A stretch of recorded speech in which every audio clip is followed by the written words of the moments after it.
Well, this might seem like a funny place to start for our listeners, but I, you've written about this, which is why I wanted to ask. But where do the work of Freud or Jung or other psychoanalytic thinkers intersect with current research on dreams from a cognitive neuroscientific perspective? Or, I mean, maybe they don't, but did they have any insights that have been confirmed subsequently? These are two characters that have come up a lot on the show. Right. So I got in trouble when I was on the Jim Lear News Hour back in 2000, actually, and they asked me the same question. I said, well, I think Freud was 50% right and 100% wrong.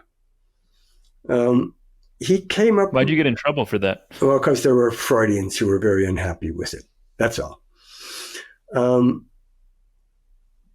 He was very astute in his observation of some characteristics of dreams. He brought up the whole concept of day residue, the fact that in most of our dreams we can find content that's related to events from the day preceding or the last 2 or 3 days at the most, but usually from the last day you can find some sort of link if you probe hard enough, and often not having to probe very hard at all. So in those ways, I think he was prescient and very helpful. But the whole shtick about repressed desires, I think, was a product of the Victorian era that he lived in, and was so totally off the mark as to put dream research back the better part of a century. And is that the idea that items that you repress come up in dreams in veiled forms? Yeah, the basic idea, Freud's basic dreams theory, is that when we sleep, our superego is weakened. And normally our superego, which is our most culturally sophisticated, the most healthy part of our mind, the superego normally represses any thoughts about all the evil things we really want to do. You know, when we walk past a woman, the superego has us say, oh, she's attractive, as opposed to me want to rape her, right? But that really, the id, that bottom dirty part of our mind, you know, that's what the id wants to do. The id wants to rape her. The id wants to steal his car. The id wants to take everything they want and to hell with everybody else. And the superego holds that down. And that's the ego, this sort of intermediate mediator, sort of live a normal life. When we sleep, for some reason, the superego loses its strength and can no longer suppress the id. And so when we dream, we are in danger of having all these vile, evil dreams that would be so evil they would wake us up. And that's the purpose of all this dream construction, all this association and this veiling of the repressed desire. It's to keep us from waking up. That is dreaming's function, to keep us from having dreams that would wake us up and disrupt our sleep. Now, you have to understand, Freud came from an era where people probably thought many people dreamed many nights, right? We now know that everybody probably dreams half the time they're asleep, maybe 80% and maybe all of it. But certainly half the time we're asleep, we're dreaming. Whereas Freud only had access to dreams that people remembered when they woke up in the morning. And as far as he knew, that might be the only time we dreamed was just before we woke up. So they were sort of anomalies from the start. And so that was the dream theory. And it has led us nowhere. And only sort of muddied the water.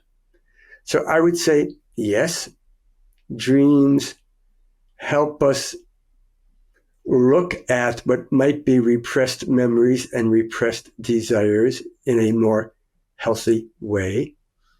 Yes, they might help us process traumatic memories if they haven't gone into full PTSD in a more healthy way. But they also help us process falling in love, getting jobs, having children, leading a wonderful, successful life. Dreams process everything of potential emotional valence that happens in our life. And to try to clamp it down to just repressed desires, or as other theoreticians have argued, to just protection against physical assault, or just to protect against social assaults. They're each taking a slice, I think, a slice of what dreaming does, and saying, this is the whole story. It does sound to me, though, like he was prescient in at least one other way, in his belief that that dreams are really meaningful. They're not just random. Yes. Well, actually, here's a funny thing. No theoretician, nobody who's written about dreams ever really thought they were just random. You're thinking of the work of Alan Hobson that started in 1975 with his paper on the activation synthesis model of dreaming, which argued from a physiological perspective that dreams were initiated by random firing of giant neurons in the pontine brainstem, which really freaked out the psychiatrists. But that was only half of Hobson's model, because the other half of this model said that the brain then took these random activations and tried to build the best story they could around them. And that those stories, like all dreams, were built from our memories. So it was sort of like a Rorschach.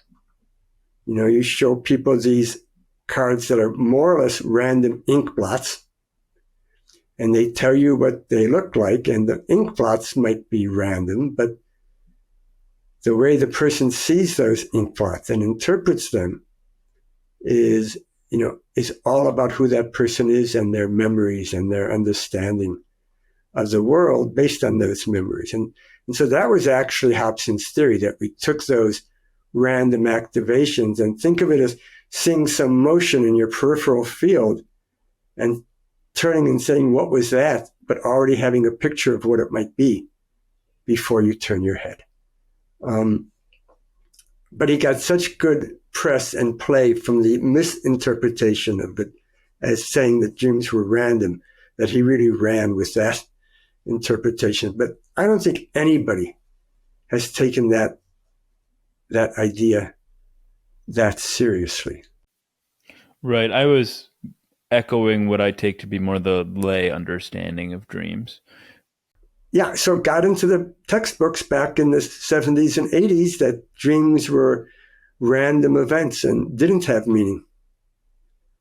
And I remember before I ever met Hobson, I read this paper, and I remember saying to myself, either this man doesn't know what the word random means, or he's never remembered a dream in his life. But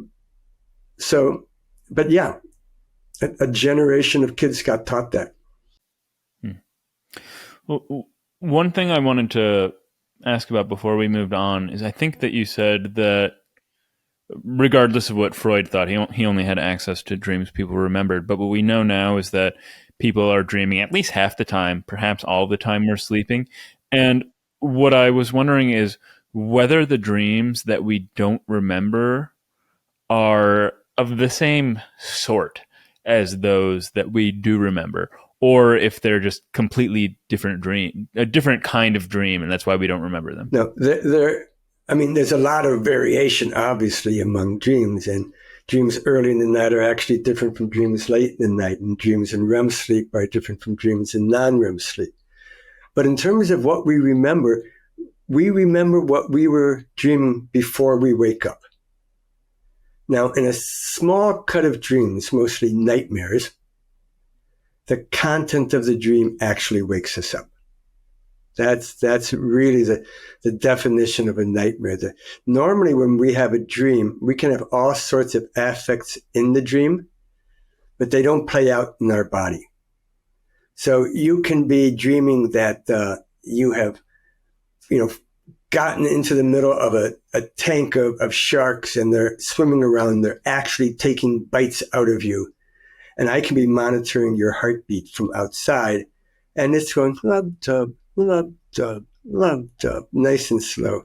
And you can have another dream where you're sitting on the beach enjoying this beautiful sun and your heart's going, thunk, thunk, thunk, thunk, thunk, thunk, thunk, thunk. So there's no correlation between these. When you have a nightmare, the content of the dream breaks through into your sympathetic physiology.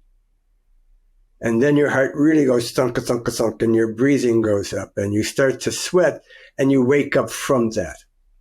But that's a real small cut of dreams. Otherwise, it's just whatever you were dreaming before you woke up. When people come to me and they say, Bob, I've never remembered a dream in my life. I don't think I actually dream. What I say to them is, drink 3 large glasses of water before you go to bed tonight. And I promise that you'll wake up multiple times remembering dreams. Because if I ask these people, if they say, why don't I remember my dreams? I say, it's because you fall asleep quickly, sleep soundly through the night, and wake up with an alarm clock. And they say, how did you know that? And I say, because you had no opportunity to remember a dream.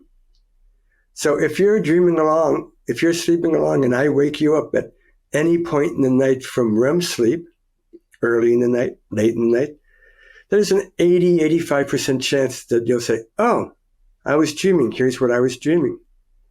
And if I wake you up from light non-REM sleep, there's a 60 or 70% chance you'll say, oh, I was dreaming. Wow, yeah, here's what I was dreaming.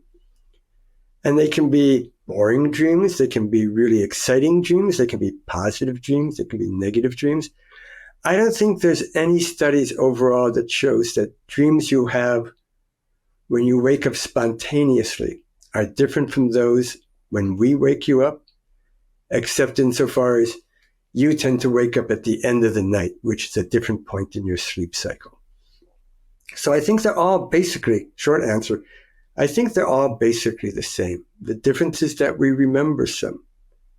And what that tells me, when I look at it from an evolutionary perspective, is that whatever it is that dreams do, whatever their function is from an evolutionary perspective, has nothing to do with whether you remember them or not.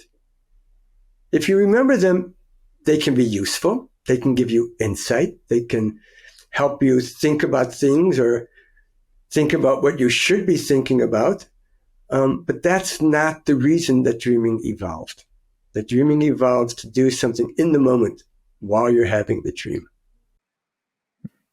I'd like to hone in on this word you just used, function. And you've already said that we dream differently at different times of the night, but do typical categories of dreams, so nightmares, recurrent dreams, sexual dreams, do they have different functions? Oh, those, do they have to? No, I think all dreams have the same function. And it's encapsulated in what Tony Zaldra and I refer to as the next up model. Next up standing for network exploration to understand possibilities. I think whether we're having a nightmare or a glorious sexual dream, the brain is doing the same thing. It's taking recent events, or in some cases, older events, maybe connected to recent events, that in some way are tagged as emotionally salient, as important, what we would categorize as current concerns. And it asks the simple question. It says, what other information do I have stored in me, the brain, that might be useful in the future to deal with this problem? It's not asking, how do I solve this problem? What do I say to my boss tomorrow to keep from getting fired, even though he said he was going to fire me? It's more like, what experiences have I had that in some way are similar enough to what I'm worried about or excited about or just thinking about, that it might be useful in the future to take this memory and more strongly connect it to the memory of this waking event. An example, I'm driving home and a car runs a stop sign and it's going to plow into me, except that I managed to swerve into oncoming traffic and avoid it. And there's no oncoming traffic, so it's all fine. It's what I call the Cambridge, Massachusetts shuffle.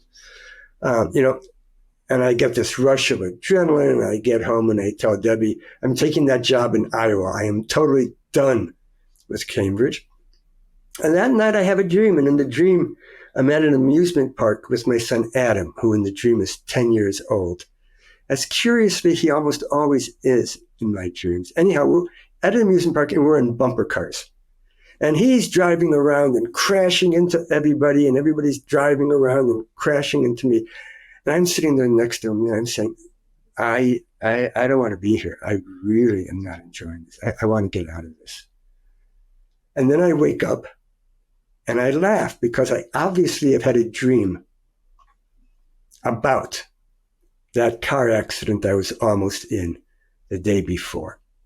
So there's things to note. I don't replay the memory of that near-miss car accident.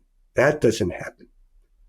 But also, in the dream, I don't even remember that accident almost occurred. I don't say, oh, God, this is like that accident I was almost in yesterday. It's reactivating a trauma. Oh, God, get me out of here. I have no memory of it at all in the dream. In the dream, I'm just saying, I don't want to be here. And then I wake up and I laugh because it's like, that's such a wacky dream to have. So when I look at it from the next up perspective, I say, okay, I see how my brain found that memory. It shares a bunch of features with that near-miss car accident. Yeah, that makes sense. I don't know what use I could ever make of that memory. And then I think about it and I say, well, you never get hurt when those cars crash into you in bumper cars. I don't know. Actually, now that I think about it, if that car had crashed into me, it would have put a big dent in the right side of my car. It might have thrown my back out again. I've got a chronic back problem. But I wasn't going to die. I mean, the catastrophizing that I did in the moment was probably overblown. I can probably not move to Iowa. And what's important is I don't have to remember the dream for that to happen. I could have not remembered the dream, but my brain still strengthened those connections, the literal physical synaptic connections between those two memories, so that when I remember the accident again the next day, I somehow have this image of all those cars crashing into me in bumper cars and it not being such a bad thing. And I might wonder, why am I remembering that? And have no idea that the dream ever occurred.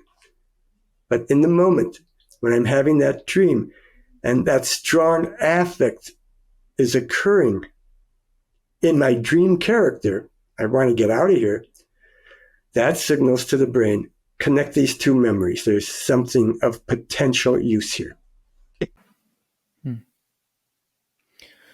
One thing that occurs to me as I'm listening to you talk is that you are speaking somewhat psychoanalytically in at least from my perspective, in that you're taking your dreams to have inherent meaning for you psychologically.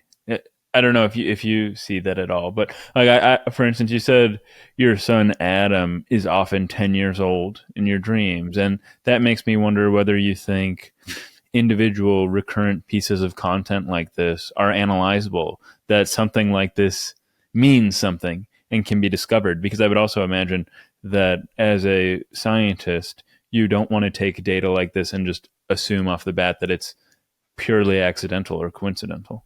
Right. So I guess if I were to speak through my model, through next step, I would say all dreams are meaningful. All dreams are meaningful in the sense that they are a brain construct designed, evolved to address a current concern in my life. And the meaning might turn out to be, in many, many cases, profoundly stupid. I mean, not stupid, useless. So, I could have had a dream about people painting the yellow strip down the middle of the road. And that probably wouldn't have been useful to me the next day. My brain probably wouldn't have strengthened the connections. But that dream was constructed because my brain.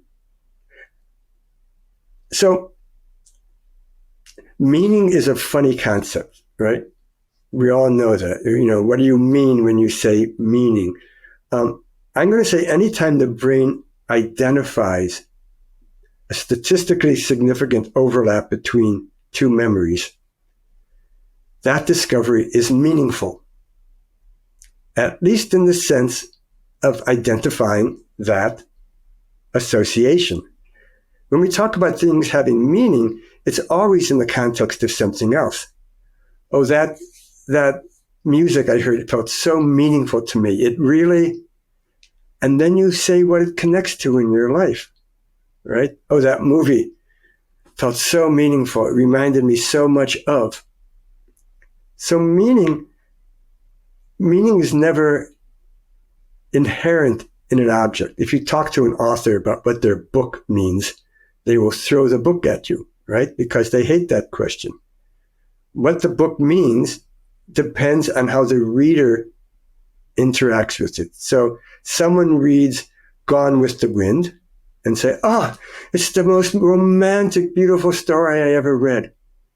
And someone else reads Gone with the Wind and say, it's another justification of male rape of spouses.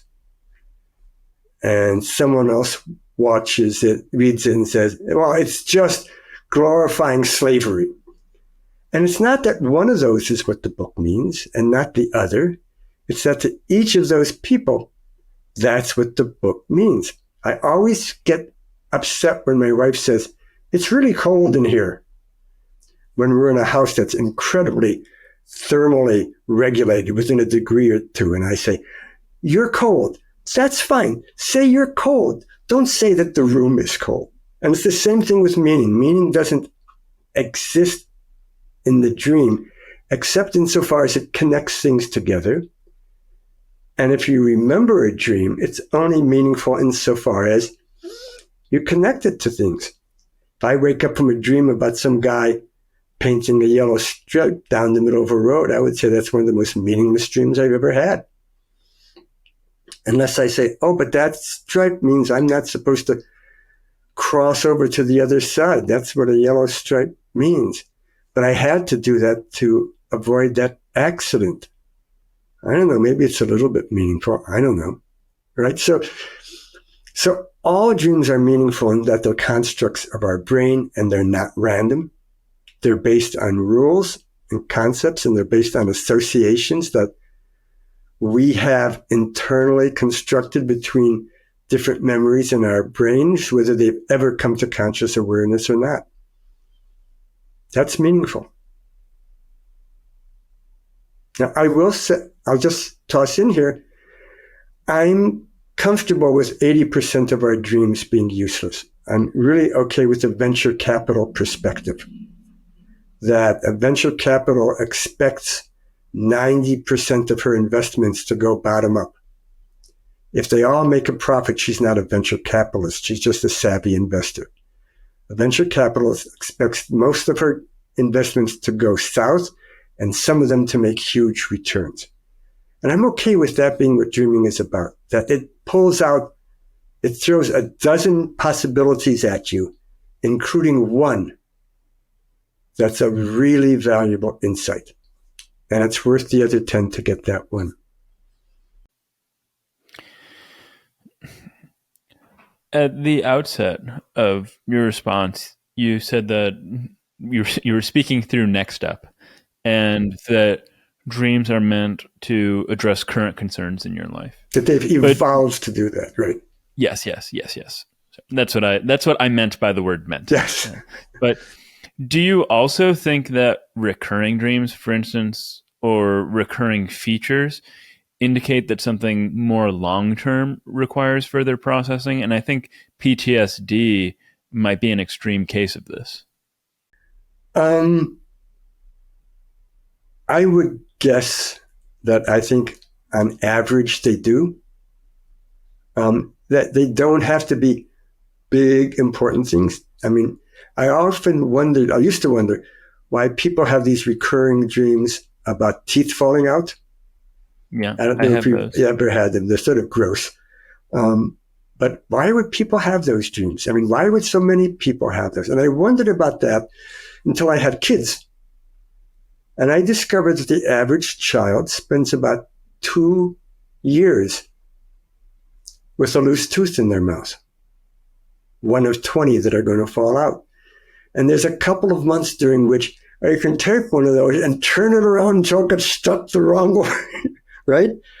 So it's sort of death by 1,000 cuts. So it might be that all of us have had so many small t traumas, just slightly upsetting, anxiety-producing memories associated with our teeth falling out, that they've all got sort of mushed together into some network in our brain that's really easy to activate when you get it all close to it.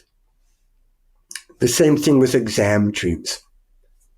It's death by 1,000 exams. I mean, every one of our exams is a little bit traumatic. Even the ones that we're totally cocksure we're going to ace, there's still that little rush of anxiety inside us. So I think all of those form an intensely dense network of memories that are just easy to get to. So when your brain's saying, okay, Bob's having this podcast tomorrow on a topic he's not familiar with, I wonder how he's going to do, the exam dream comes out, right? Not because I think it's going to be an exam. Well, maybe because I do think it's going to be that same class of event. Or maybe not. Maybe it'll be one of those recurring dreams that in the moment has no useful meaning at all. So but again, it points at our profound ignorance about how this whole process works, about what the algorithms are for how a brain selects which memories to bring into a dream regarding a particular current concern, what aspect of the current concern to focus on, how to put different memories together in the dream, how to even construct a narrative. Those are all things we just don't have a handle on at all.